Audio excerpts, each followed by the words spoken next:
¿Haces claqueta? Sí. Ah. Ok, puedes hacer el chat. ¿Así? Sí. Perfecto. Buenas tardes, Iván. Buenas tardes. Con B. Exacto. Para diferenciarme. Para llevar la contraria. No, pero es tu Bueno, nombre, y aparte ¿no? es porque en euskera no existe la V. Vale. Llevo No existe la V, ¿no? Llevo toda mi vida intentando Explicándolo. explicar ni la V, ni la tilde. Entonces Iván lo escribo con B y sin tilde. Vale. Así que, pero bueno, además sirve para diferenciarte, ¿no?, del resto de los Ivanes, así que viene bien esa... Yo siempre empiezo las entrevistas preguntando lo mismo. ¿Por qué haces cine? Ya, pues igual yo también yo también me lo pregunto. No te voy a decir cada mañana, pero sí que es una pregunta que igual no tiene una respuesta única, o que cada día puede variar, ¿no? Pero porque es verdad que es difícil encontrar el momento, ¿no? El primer impulso que te hace decidirte a meterte en en esta profesión o en este modo de vida, ¿no? Más que una profesión, porque para mí empezó como un hobby y ahora se está convirtiendo también en ya un modo de vida, ¿no? Una profesión, de alguna manera. Pero ¿por qué? La verdad es que hay muchos motivos, yo creo, ¿no? Yo creo que hay... Pues supongo que en parte, como creo que a la mayoría de gente que se dedica al cine, es porque en algún momento de tu vida has visto, primero como espectador, ¿no? Has visto películas que te han... Y seguramente en el cine, las que más, ¿no?, más que se te han quedado en la memoria, pues que te han afectado muchísimo, ¿no? Te han afectado muchísimo y has querido, de alguna manera has visto la posibilidad de decir, uy, a mí también me gustaría hacer eso, ¿no? O conseguir hacer esas películas para que la gente sienta lo que yo acabo de sentir, ¿no? Que yo creo que ese es, sí, porque por ejemplo a mí me pasó estudiando en París. Yo creo que ese momento de decir, quiero hacer cine, aunque igual el momento no lo supe, fue estudiando con la beca de Erasmus, que tuve la suerte por una carambola que me tocó en una universidad, en la Nouvelle Sorbonne de París, en nuestros estudios de cine. O sea, yo fui a hacer un postdoctorado de periodismo, que es lo que había estudiado en Bilbao, y entonces me ofrecieron por una universidad que al final falló del programa Erasmus, donde iba a hacer algo que tenía que ver más con periodismo. Me dijeron, bueno, lo sentimos, pero esta universidad ya no está en el programa, pero hay un hueco en la Universidad Nouvelle Sorbonne en París, la Nouvelle Sorbonne en París, y donde había una especialización de cine, era cine audiovisuales. Y entonces dije, pues genial, ¿no? Claro, qué maravilla poder irte a París a estudiar cine. Aunque era un desvío del plan inicial, pero me pareció muy sugerente, ¿no? Y allí, en esa universidad, y sobre todo por el cineclub, que era muy activo en la facultad, ¿no?, donde cada semana se hacían proyecciones y debates muy acalorados y con mucha participación. Me acuerdo sobre todo de un ciclo de John Cassavetes. Hostia. Que descubrí, claro, en cine, y aquello me arrolló, ¿no? Me arrolló y bueno, y luego aparte todo el cine francés y todo el hecho de estar allí, ¿no? Fue como que se me quedó muy dentro, ¿no? Y ya dije, bueno, además del periodismo que ya empezaba a ejercer como redactor y también hice fotos como freelance para varias revistas y tal, y luego pues ya acabé desviándome al cine de alguna manera. Porque tú hiciste el máster de la UPF de documental de creación. Exacto, aquí. ¿Y cómo? Eso después de París, Eso ¿no? fue después, sí. ¿En qué momento dijiste, hostia, pues voy a estudiar algo más de documental y no ficción? Pues eso fue en Donosti, después de acabar Erasmus, tal. En Donosti hice, a ver, claro, son varios estudios, pero hice un curso de cine, que era una escuela, la escuela de cine de Sarobe, por donde salió muchos de los cineastas que siguen ahora en Euskadi, ¿no?, en activo. Por ejemplo, los Moriarty se conocieron allí. o sea, el equipo de los Moriarty se conocieron en ese curso. La Victoria Regui, Goenaga y José María Goenaga y había otro. Yo entrevisté a Aitor Regui y John Garaño. John Garaño, sí, exacto. Los Moriarty. Y entonces, bueno, era una escuela de cine que está muy cerca de Donosti, era un año y bueno, y había talleres muy específicos y luego venían profesionales, era lo bueno, en activo, me acuerdo, venían Enrique Urbizu a hablar de dirección, Antonio Drobe vino a darnos también una clase, una maravilla, tengo un recuerdo. Really? Fue impresionante. Really, el real. Esto es demasiado. El real. Y además, sí, además tuvimos muy buen feeling. La verdad sobre el caso Sabolta. Sí, no. Y recuerdo una clase de Antonio Drobe, que ya era mayor, tendría 80 años, puede que tuviera 80 años. Y bueno, y el entusiasmo con el que daba la clase, me acuerdo de una clase de montaje, hablando de montaje, que empezó literalmente a saltar en clase, hablándonos del ritmo del montaje mientras proyectaba La diligencia, ¿no? De John Ford. Aquello fue impresionante, acabó exhausto él, acabó casi que no podía estar de pie del esfuerzo, ¿no? Podía ser la secuencia bastante larga y siguió ahí con el montaje y bueno. Y entonces en esa escuela de cine, que luego se hacían cortos en 16, se rodaban 3 cortos en 16. Pero que era un juego de escuela, ¿no? Sí, ¿no? ¿Esto quién lo pagaba? Cosa, luego desapareció, pero... ¿Quién lo pagaba esto? Pues porque es un lujo de escuela. Semi-privada, sí, no, estuvo... Y pasaban los profesores, eso, gente hostia, rodar en 16, hostia, esto es un muy lujo. Claro, en esa época. Mira, de hecho, ese fue un corto... no había vuelto a rodar en 16 desde entonces. Ahora, el corto de Sorbecha. O sea que después de 25 que años. Hemos presentado aquí. Después de 125 años. Exacto. Después de pandemias y de cambios de siglo, pues hemos vuelto al 16. Total, que después de esa escuela de cine, no sé cómo, es que no es muy. Claro, yo recuerdo que tenía 2 opciones, o sea, o pensaba 2 opciones, ¿no?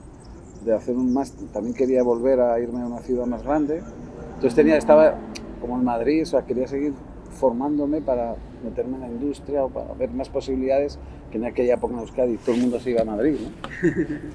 Todo el mundo se iba a Madrid a trabajar. Sí, porque es cuando había más sitio, ¿no? Había más posibilidades. Claro, ¿no? Veías, estaba toda la escuela de MEDEM, de la Iglesia y demás que habían salido, bueno, que estaban en Madrid, ¿no? Trabajando. Ana Díez, ¿no? Sí, y entonces... La entrevisté a Ana Díez. Claro, nadie no lo he conocido. Ander Etayul. Una peli muy importante hizo. Sí, y entonces, bueno, veía que esa era como la tendencia general, pero como te he dicho antes, por llevar la contraria, no por llevar la contraria, pero sí que tengo yo, también en el cine que hago, creo, no sé si por voluntad o por circunstancias, hacer un poco como los salmones, es decir, soy un poco muy salmón en el sentido de ir a contracorriente, ¿no? Todo el mundo iba a Madrid, y a mí me interesó Barcelona, entonces, según contaban, era, bueno, una ciudad donde se hacía un tipo de cine que estaba más conectado con Europa, más experimental, ¿no? Con más importancia al documental, ¿no? Y a la parte artística del cine y no tanto a la industria publicitario de Madrid, todo el mercado, ¿no? Entonces eso me llamó, y entonces encontré ese máster y fue genial, porque fue la época en la que se dio el boom ese documental que empezó a estrenarse en cines a través de construcción, sobre todo. Buenos como Becky, ¿no? De Jordà, también Jordà, le conocí, sí, le tuve como profesor. Jordà era como el líder espiritual de todo ese era movimiento. El gran Buda. Jordi Bayó, ¿no? Jordi Bayó era el director del máster, bueno, tuve ese año, ese fue también un Son gente muy capacitada, muy talentosa, que tiene una idea y empieza a crear una cantera de cineastas. Sí, y Guérin en construcción, y luego Guérin, también vinieron... Hay que arrodillarse cuando se habla de Guérin. También ha pasado por esta cámara. Mira. Sí, que es una de las entrevistas que digo, es otro gran... wow, yo me hubiera pasado todo el día escuchándote. Es un conversador, claro. Y muy respetuoso. Es como una biblioteca, respetuoso. Una cinemateca. Una persona misma, con mucha elegancia a la hora de hablar. Y muy natural, ¿eh? Y sin ninguna prisa. No, que es que... Como yo, muy a la contra, no me gustan las prisas. Muy a la contra. Sí, con Bequerín tuvimos la suerte de tenerle también, y luego estuve implicado en algún otro proyecto donde también entrevistamos para un documental. Y bueno, y sí, me tocó esa época del boom de ese cine documental, ¿no? De Barcelona, documental, lo que ahora sí ya se le llama más no ficción, ¿no? O sea, Sí, como el cine de no ficción. transformado. Ahora han Así sacado que- un libro del cine documental en España, presentado en el Festival de Málaga, que es un tocho de 30 euros. Ah, vale, lo he visto anunciado. Sí, Lo he visto. y es realmente increíble, ¿no? Mm, Voy a leerlo porque en euskera seguramente, como lo diga así de memoria, Claro, no me va a salir bien. Sorbelcha, o sea, tienes la historia de 3 personajes en un barco y hay y buscas un título, o te aparece el título y empiezas a buscar una historia. O todo se relacionó, a medida que avanzaba el proceso fueron apareciendo las cosas. Bueno, el título en este caso vino después. Vale. O sea, primero estaba la historia, Vale. sí. Primero estaba la historia. ¿Y qué te empujó esta historia? ¿Cómo te sale? ¿O por qué quieres contar esta historia? Esta, pues... Este cuento de terror cotidiano y de luz, que es lo que dan más De miedo. claustrofobia en alta mar, porque ¿no? pueden ocurrir. No, esto lo decía Chicho. Dice, Sí. yo quería una historia de terror de las que pueden ocurrir, que De las pasan que por el pueden- día. De las que nos podemos identificar, ¿no? Y que pasan por el día. A plena luz, ¿no? Sí. A pleno sol. Sí, sí. Ya, pues... A pleno sol, claro. A pleno sol, en alta mar. Sí. Sí, no, pues a ver, no es una historia que es parte de un proyecto más Vale. grande o en el que voy a estar más implicado más tiempo porque queremos hacer un largometraje. Te iba a decir, Un Iván, poco con- esto ojalá que puedas hacer más largo pues porque sí. aquí hay muchas posibilidades. Y además Pues hacerlo sí, con pues los es la mismos idea. actores. Es la idea, ¿sí? Ya, Sí. es verdad. No, no, Bueno, no. eso nunca se sabe. A veces claro, a veces Y una que- cosa es que- lo que quieres y ya. luego es verdad que porque no es fácil encajarlo todo, ¿no? Pero sí, pero la idea A mí es... me gustó el rollo que tienen entre ellos, mucho. Ya, sí se conoce. Bueno, no habían trabajado Y la todos chica del pelo entre corto es ellos. que mira muy bien. Eso era clave, porque Mira muy sí es bien. el personaje así misterioso que desencadena todo, ¿no? El que provoca ahí un poco toda la transformación, ¿no? Sí. En el resto. Que es el tercer elemento, la tercera pata del triángulo de la Es un pared. rollo teorema, ¿no? De un elemento destructor, sin serlo. Sí, Va a aparecer ahí, buscarlo, sí, sin pero buscarlo. como que los otros también lo necesitan. La pareja protagonista, que es la que vive, Necesita un estímulo. necesitan a alguien que ponga en orden o que remueva o que reorganice un poco eso, ¿no? Que le dé otro sentido, que acabe totalmente, ¿no? Con el... Entonces sí que... Y tú eres un tío de barcos, o sea, querías una Pues historia en un barco. no creas, lo que pasa... No, pues yo te a ver, no imagino, mucho. te imagino- A ver, ahora vivo allí cerca del mar y entonces sí que estoy muy próximo al mar y sí que lo tengo muy presente y tal, pero no como navegante, o sea, no navegando, que es una experiencia que lo he hecho muy pocas veces. Con este proyecto ha sido una maravilla porque además tuvimos el lujo de poder trabajar en un velero que es una joya del Cantábrico, que es, de hecho, es de los más antiguos veleros que están operativos, todavía navegando, ¿no? En las aguas del Cantábrico, porque son más de 100 años. Es un velero de madera que se llama Lucrecia, que fue construido por un arquitecto holandés que le llamó Lucrecia, le puso el nombre de Lucrecia en el nombre de su hija, porque se lo regaló a ella para que ella pudiera navegar. Hostia, esto tiene que aparecer en el largo, ¿eh? Para poder... Esta historia tiene que aparecer en el largo. Claro, sí. Podría sería ser el muy especial, prólogo. Lucrecia, porque le recetaron o le recomendaron el aire del mar. Claro. Y entonces son dos marineros, dos apasionados de la mar y de la navegación vascos, que han recuperado este barco que estaba abandonado y lo han restaurado y lo han vuelto a la vida. Y yo lo veía en Donosti, ¿no? Hacen paseos turísticos sobre todo, y entonces lo veía y era, claro, el perfil de aquel barco era como que lo veía y ya empezaba a imaginarme, ¿no? Historias. ¿Qué está pasando en ese barco, ¿no? Que era un barco como muy evocador, un velero de madera, ¿no? Como clásico. Muy los comienzos, en los orígenes del cine había muchas historias de barcos y de islas y de personajes, de viajes que sí. vivían en barcos, de marineros, de tabernas. Pero de holandés marinos. errante, ¿no? El otro día me lo... Sí, bueno... John Ford tiene muchas Nosferatu, pelis, ¿no? Huracán sobre la isla, no sé, Sí. tiene este tipo... por ejemplo, el cine mudo y sobre todo el cine de los años 30, de terror, era muy de barcos, de islas, de puertos. Sí, de expediciones. Sí, de expediciones. A lo desconocido. El muelle de las brumas, no sé, de Carnet. Hay todo. A pleno sol. A pleno sol. Bueno, y la de... Sí, no, hay miles. Es verdad, claro, es que es un territorio... Claro, o sea tú viste el barco de vela y dijiste, tengo que hacer una historia ahí. A ver, no exactamente, vale. pero sí que había... Es decir, a ver, además sí que desde el punto de vista de la producción es una dificultad, porque meterte en un velero con las dimensiones y luego con los imprevistos del tiempo, ¿no? Del viento que, como dijo, le he oído una vez a Javier Aguirre Saró, el director de foto, decía, es el mayor enemigo de los rodajes, ¿no? Pero a la vez, por ejemplo, en un velero no necesitas el viento. Entonces, bueno, teníamos esa situación de que estás muy dependiente del mar, de las corrientes submarinas, ¿no? Entonces te metes en cosas que no puedes controlar, ¿no? Muchas veces en el cine, en los rodajes, se trata de controlar, de organizar un equipo para y controlar el paso del tiempo y ¿no? La jornada de trabajo y tal, y entonces en este caso nos lo hemos puesto muy difícil porque entras en algo que es ingobernable, ¿no? Que es el mar Cantábrico y un barco, ¿no? Entonces era muy difícil, pero bueno, con la pasión de estos dos marineros que se implicaron mucho y estaban encantados de que hiciéramos esto, ¿no? En su velero, de que lo hubiéramos elegido, pues no sé, fue un reto, ¿no? Un reto doble, que a veces es verdad que ponerte retos o complicaciones extras, que es un poco lo que ahora me ha venido, no tiene nada que ver, ¿no? Pero la película aquella de las 5 condiciones de Von Trier, sí. En la que se ponían dificultades, ¿no? Le ponían dificultades al director de decir, ahora tienes que rodar sin sonido, o ahora con plano secuencia, o ahora sin cámara, o sea, creo que no se la puso, pero no esas condiciones. Dice, pues lo voy a hacer en 16 y en un velero, ¿no? Como decir, vamos a...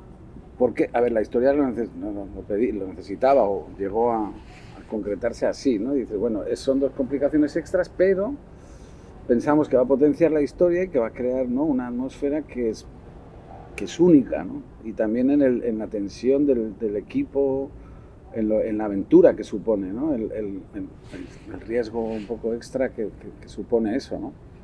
Así que, bueno, pero luego, como siempre, te lanzas y al final con la magia del cine, que al final es mucho trabajo, más que magia, es todo el trabajo de todo el equipo, y el esfuerzo y el empeño y la ilusión, pues al final conseguimos, ¿no? O sea, cambiar el plan de rodaje y el día que quieres salir a navegar no se puede, pero al final conseguimos, tuvimos suerte, ¿no?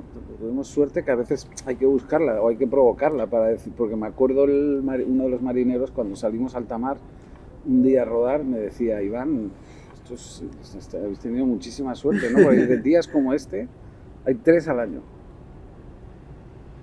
Pero os ha tocado. Entonces, bueno, son de esas cosas. Es la sinergia que se genera en un rodaje, ¿no? Claro, sí, es verdad que hay gente desconocida que durante un tiempo, o gente conocida y desconocida durante un tiempo, claro, se reúne para hacer algo. Sí, que se reúnen y algo acaban en el mitad del mar. Algo que no se puede tocar, pero transmite todo.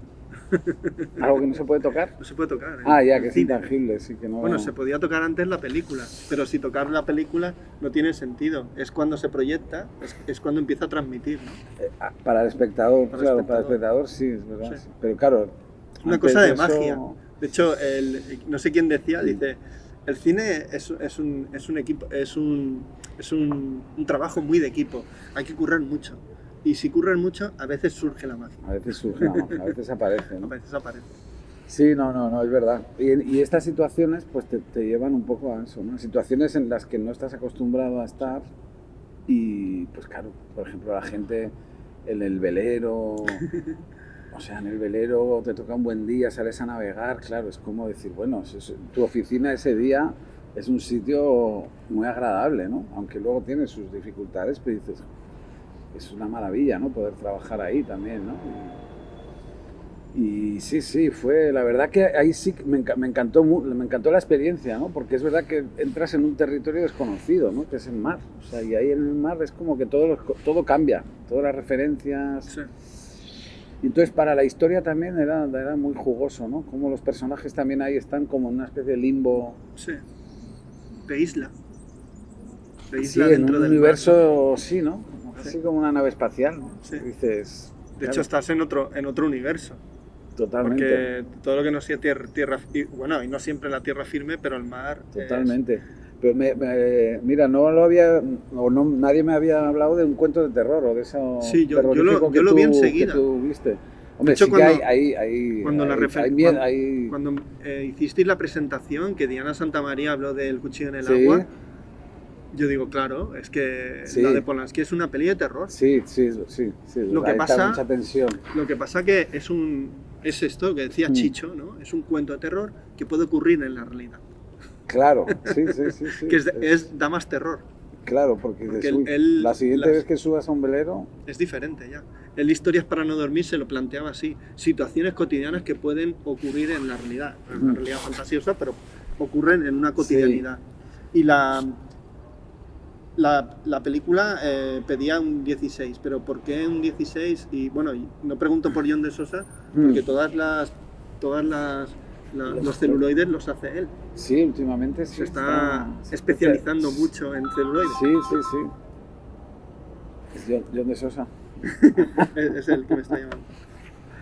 Pues sí, bueno, aquí surgió la posibilidad de trabajar con él, porque él es también vasco, aunque ha estado trabajando más, ha estado en Berlín y más en Madrid, y ahora está empezando más... No lo ubicaba yo en el País Vasco, pues mira. Pensaba que era de Madrid o de por ahí.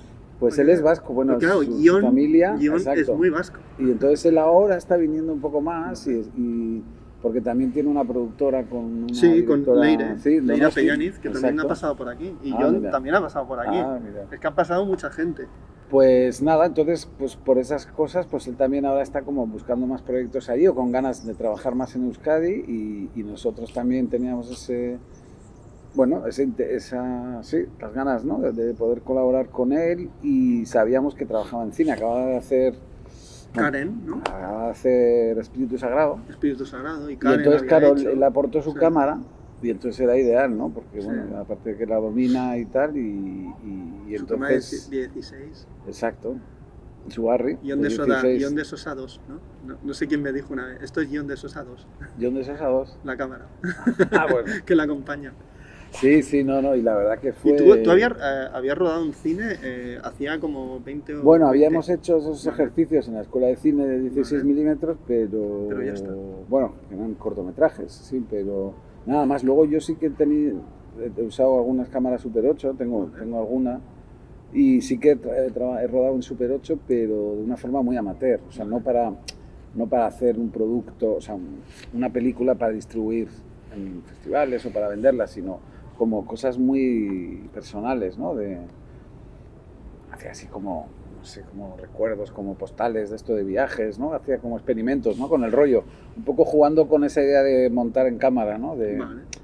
Y con la duración de los 3 minutos, que era como decir, eso de las condiciones, ¿no? Que a veces te viene bien decir, mira, tienes este rollo y tienes que llevarte este recuerdo de Oporto, ¿no? Sí. Y me llevo este recuerdo, que tengo un rollo. Por ejemplo, en Oporto me acuerdo que hice una. Y entonces el Super 8 sí que lo he tenido ahí, ¿no? O sea, sí que es algo que he hecho mucho. Pero nunca me había planteado un rodaje ya con equipo, porque este era un rodaje en el que contábamos con una ayuda del gobierno vasco, entonces ya se podía montar un equipo, ¿no? Profesional, y bueno, y lo del 16 ha sido otra experiencia, ¿no? Otra manera iba a decir de ir contracorriente, pero que no es tanto, porque también está como es una tendencia ahora, lo de volver al celuloide, que es ir a la contra, pero dentro de una tendencia, ¿no? De hecho, aquí en la Misión a Marte también se roda en 16, con una cámara que tienen en la escuela de Elías Querejeta. Ah, sí, que ahí se está trabajando que mucho tiene un revelado también con celuloide, antiguo de 16, por eso también se hizo así. Sí, todo artesanal, ¿no? Claro, también es que sí es la manera, es ir a contracorriente en el sentido de que ahora las plataformas y tal, toda la producción es como una producción muy en cadena, ¿no? Sí. Es una cosa... Muy en cadena, qué feo queda esto, hablar de cine así. Es que bueno, sí, bueno, ya... He visto un artículo en el Facebook que habla sobre esto. Es que no es... Dices cine, bueno, depende de lo que sea cine para quién, ¿no? Porque eso es otra cosa, ¿no? Es contenido. Para llenar los streamers. Para mí no es cine. Y entonces, claro, es No, otra el manera cine de tiene que trabajar, hacerte pensar, reflexionar. es otra manera de Tiene que producir. el cine, sí. hace poco José Luis Alcaine decía que ahora se hace mucho cine, pero hay poco que trasciende. Yo creo que el cine ha perdido ese tipo de trascendencia que tenía antes. Claro, ahora se ve las menos. películas clásicas, ¿no? Sí. Claro, ahora se consume muy rápido, es Sí, como el mucho, fast food, ¿no? Entonces, y ahora hay gente, por ejemplo, hay gente que en festivales ve como festivales como el de Sitges, ve 5 pelis al día. Dices, hay una hostia, obsesión tío, por no perderse nada, pero que es imposible que por es todo absurdo. lo que se produce. Si ¿tú qué ves? ¿Un 2, un 3% Pues de la vamos a producción acabar mundial? como el problema que ha pasado en Estados Unidos con McDonald's, ¿no? Sí. Fíjate cómo acaba la gente Mm. descuidando la alimentación. Pues yo creo que está Totalmente. pasando con el streaming, Sí. está pasando eso. Porque la gente consume sin saber lo que está... No, y a lo bestia, o sea, y cuanto más mejor. Y ahora esto, y ahora lo Claro, otro, y y ahora entonces... esto. Un poco, o sea, y en 4K y en 8K, y dices en 8K para verlo luego en el teléfono, en fin, es todo como muy absurdo, ¿no? Es todo muy absurdo. Que si es en el cine, vale, pero... Y entonces dices, bueno, pues Ya. es una manera de buscar otro estado, ¿no? O sea, de planteártelo todo, el trabajo, bueno, los proyectos de otra manera, ¿no? Y no de esa manera tan industrial, sino como mucho más como una experiencia, ¿no? Como una experiencia de... Es que porque a mí también la el experiencia cine... se está perdiendo, ¿eh? Claro, pero a mí otra de las razones por las que sigo haciendo cine, que decías, ¿por qué haces cine? Pues es porque cada película y cada proyecto es una aventura, ¿no? O sea, es una aventura y es entrar en una manera de trabajar. A veces cambias piezas del equipo, no siempre puedes trabajar con los mismos. Pero entonces siempre te metes en universos desconocidos. Entonces en realidad o sea, hacer una película es como descubrir una isla, ¿no? Nueva. Sí. O sea, es como viajar a un sitio donde no... Y entonces es toda esa incertidumbre, por mucho que tú tengas un plan o vas a ir a esta isla, pero resulta que esa isla luego ya está hundido y entonces aparece otra.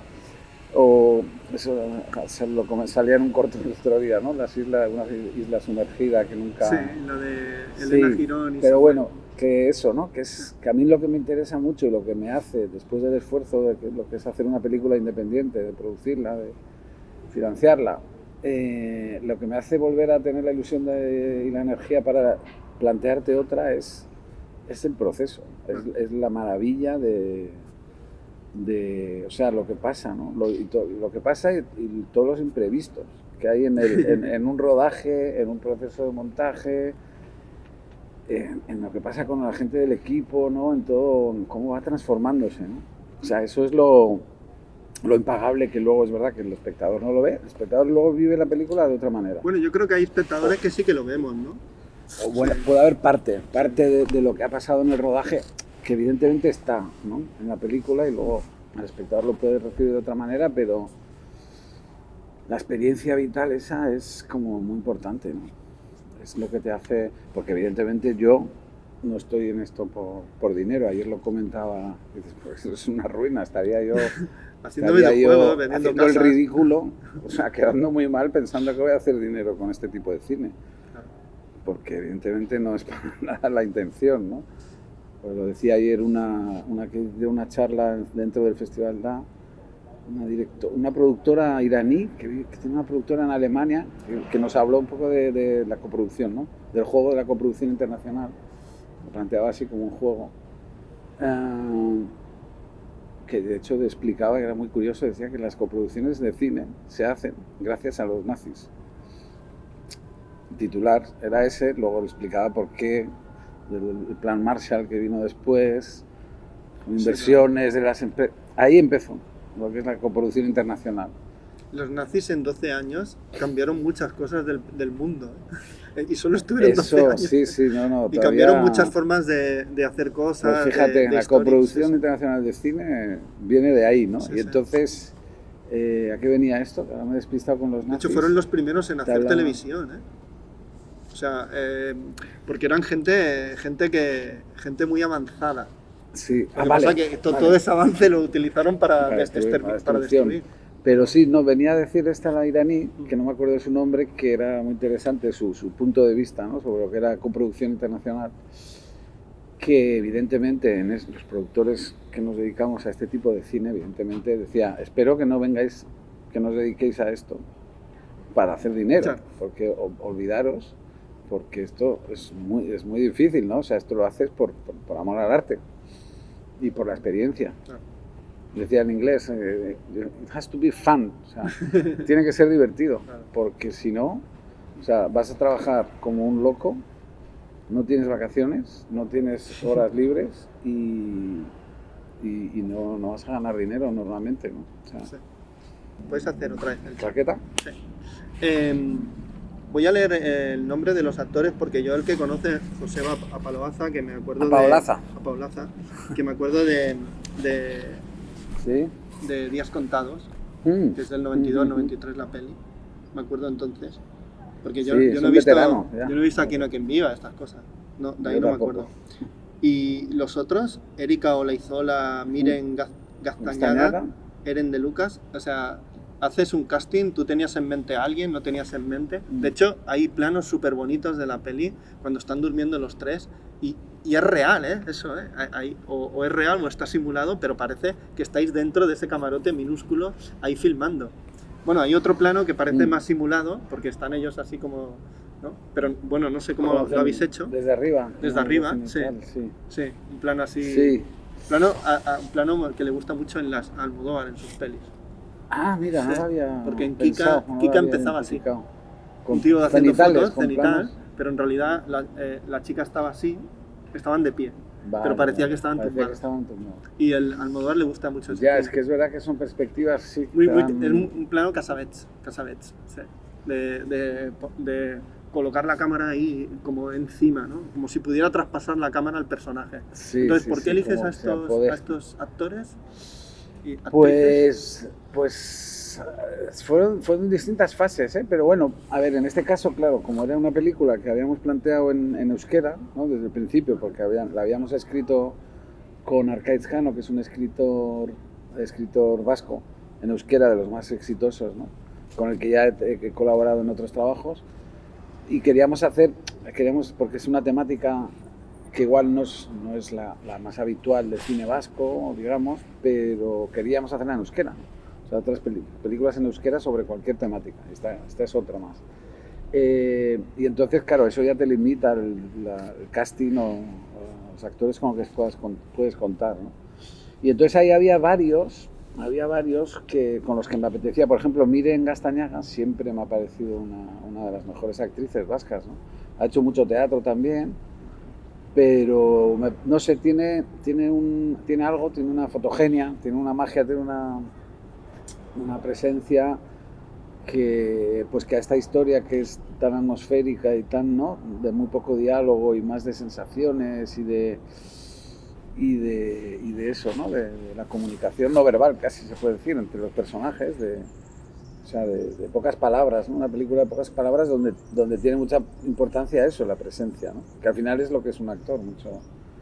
Y me parecía que ella tenía mucho eso, ¿no? Y busqué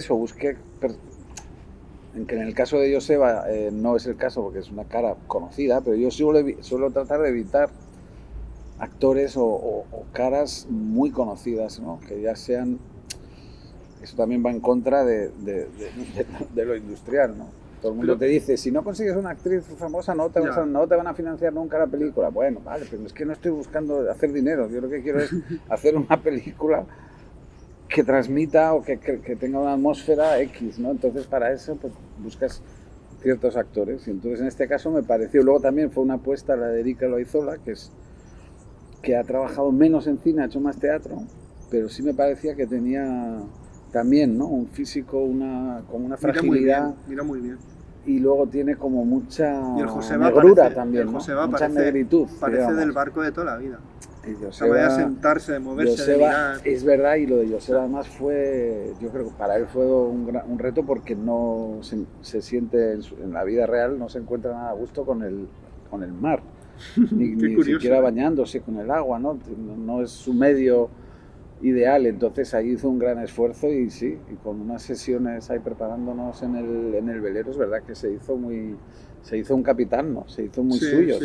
No, porque mira bien, se mueve con soltura, con tranquilidad, como si fuera, bueno, como lo que es en la peli, ¿no? Acostumbrado a... El jefe de todo eso. A navegar, sí, el timón, lleva él el timón de la historia, ¿no? Del barco, ¿no? Así que sí, fue. Y luego luego es verdad que entre ellos, no sé, habían coincidido o trabajado juntos, otros no sé. Erika con Joseba creo que no había coincidido. Y bueno, luego también hay esa variación de edades, ¿no? También, que creaba más, bueno, un triángulo como más rico, ¿no? Que es un triángulo todo sugerido, porque en la película se muestra poco, como las buenas pelis de terror, que hay que sugerir más que mostrar.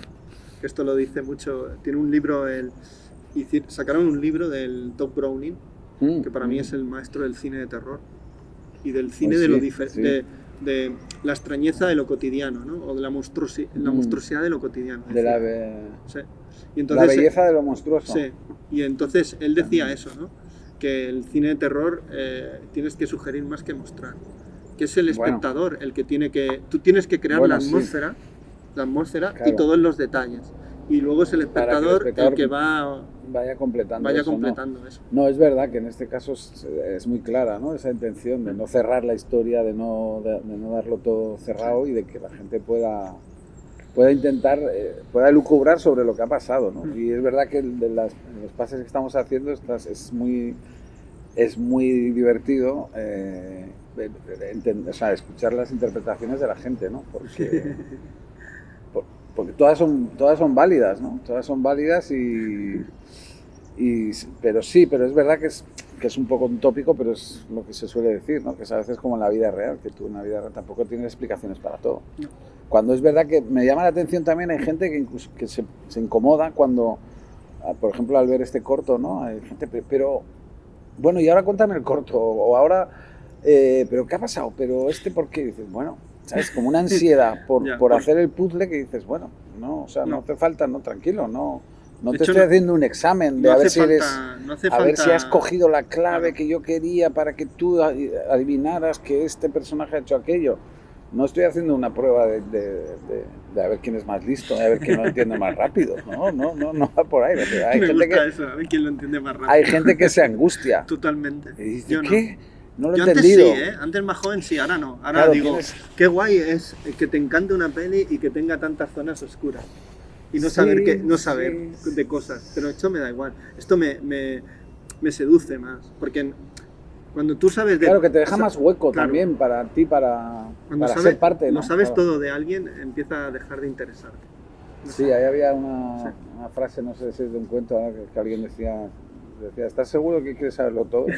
Como diciendo, ¿de verdad que quieres saberlo todo? Y dices, bueno... ¿Y el primer sitio donde se ha presentado, dónde fue? Estuvimos en Ibiza, el festival Ibiza Cinefest, sí, porque ahí nos dieron el premio a mejor guión de cortometraje hace 2 años, porque luego con lo de la pandemia hubo un lapsus, pero que suponía el premio al mejor guión, suponía luego ser parte de presentarlo ahí. Y entonces ahí, sí, empezamos ahí. Pero bueno, genial, porque con el velero empezamos en Ibiza y siguiendo el Mediterráneo aquí en Barcelona, en el DAO. Así que, bueno, esos son coñas que hacemos. A veces a la hora de elegir los festivales hay que elegir festivales con mar, a poder ser, ¿no? Siempre está bien. Y con este corto todavía más, ¿no? Sí. Pero bueno, sí, no, lo de Ibiza fue genial, porque de hecho... O sea, ahí habíamos estado antes, había estado yo con otro largometraje, el largometraje documental que presentó en Donosti, Glitter y Misfits, que es el único largo que he hecho hasta ahora. Que está en Filmin. Pero no es el último. Me dijo Silvia, tienes que verlo que está en Filmin. Ah, sí, exacto, está en Filmin. Sí, después de estrenarlo en Donosti, llegó lo que llegó y no pude estrenarlo en los cines, porque llegó la pandemia y me ofrecieron la opción de Filmin y fue, por lo menos ahí se ha podido ver, ¿no? Y entonces, sí, desde entonces conocimos de hecho, hay el Festival de Ibiza. Que se estrenan directamente en plataforma. Sí. ¿Y ahora también? Sí, hay igual pelis que es una pena que sea así, pero para otras, en mi caso fue genial, ¿no? Porque se vio mucho en la pandemia, ¿no? Así que no, en Ibiza, empezar el viaje en Ibiza ha sido genial, porque aparte del festival, que ya la primera vez estuve como en casa y esta vez también ha sido... O sea, me he vuelto a sentir como... Hay muy buena atmósfera, ¿no? En el festival, en el equipo que lo organiza.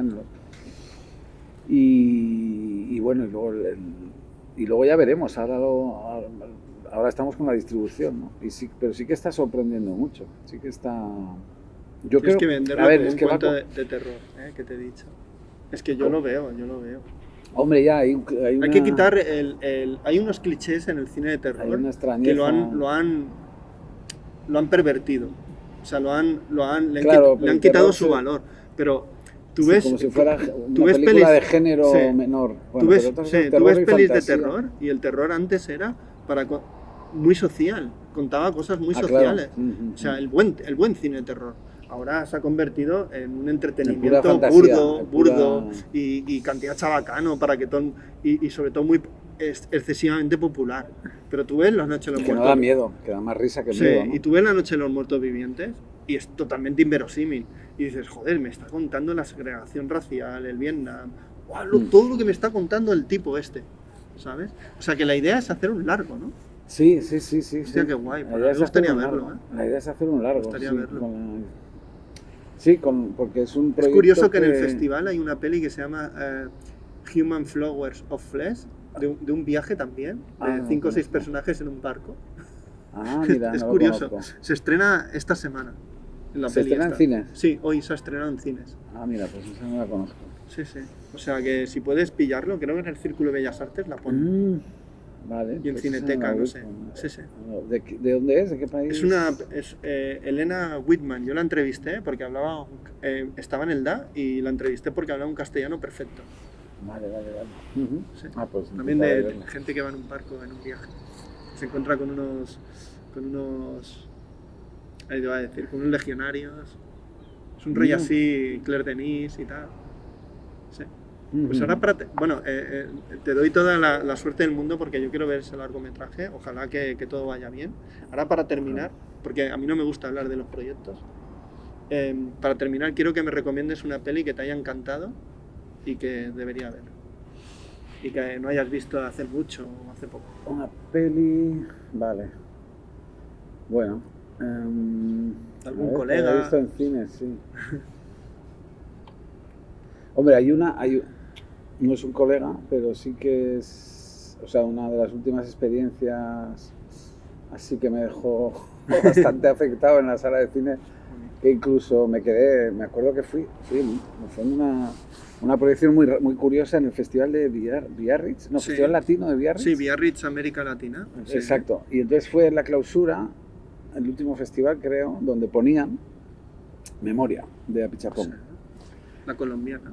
Exacto. Y entonces me arrebató, acabé arrebatado. Es que Apichapong es mucho. Arrebatado allí, no es la primera vez que me pasa con Apichapong, pero me acuerdo que la gente fue saliendo, porque es una película larga, la gente fue saliendo del cine porque era la gala de clausura de los premios y después de la entrega de premios, que ya duró casi una hora, se proyectó la película. Entonces la gente fue saliendo. Era una sala de 1000 espectadores o demás, una sala gigante de la Gare du Midi, creo, un cine, una maravilla. La gente fue saliendo y me acuerdo que ya al final, claro, fue quedando poca gente hasta que en los títulos de crédito fui el último que me quedé con Apichapong. Fui la última persona, el único que aguantó. Yo siempre me quedo hasta el final. Y me quedé, me parecía, además, no quería que acabara, ¿no? Decía... Y entonces, esa no sé si la has visto en cine, pero... Sí, yo la he visto en cine. Esta es de las últimas que me La quiero volver a ver, que me ha porque atrapado. Es una peli muy laberíntica, con muchas capas, muchas interpretaciones. Sí, también es muy abierta, ¿no? Muy abierta. Te deja a ti caminar o navegar por la película y cada vez que la veas... Y con muchas zonas invisibles, oscuras, que nunca podrán descifrar ni interpretar. Así que mira, esa es una buena. Pues esa Iván, se puede volver a ver. Un placer hablar contigo de tu peli, de tu trabajo, de tu estancia en Barcelona. Igualmente. Y yo siempre digo hasta la próxima película. Hasta el próximo viaje. Y gracias a Silvia, que ha propiciado este encuentro. Exacto, que ha propiciado la magia. Silvia Rey, que ha propiciado este encuentro. Que está en este barco también.